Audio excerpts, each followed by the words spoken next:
ఐదవ రోజు నవరాత్రి. సో ఈ రోజు నేను అత్తయ్య ఇద్దరం కూడా గ్రీన్ కలర్ సారీ అయితే వేసుకున్నాం. సో వై బికాస్ ఈ రోజు అమ్మవారి అలంకరణ గ్రీన్ కలర్.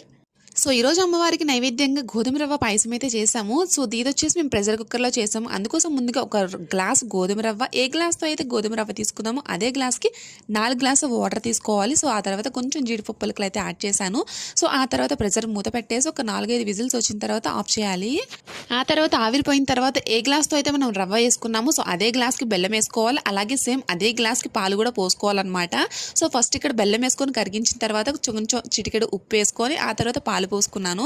సో పాలు పోసిన తర్వాత ఒక 5 to 10 minutes ఆ పాయసాన్ని ఉడికించుకొని లాస్ట్లో కొంచెం నెయ్యి అలాగే డ్రై ఫ్రూట్స్ అయితే యాడ్ చేశాను. ఇక్కడ ఓన్లీ కిస్మిస్ మాత్రం వేసాను. మీకు ఇష్టం వచ్చిన డ్రై ఫ్రూట్స్ అయితే యాడ్ చేసుకోవచ్చు.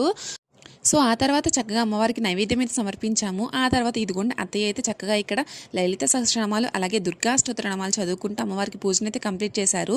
సో ఇదనమాట డే 5 అమ్మవారి పూజ. Thank you.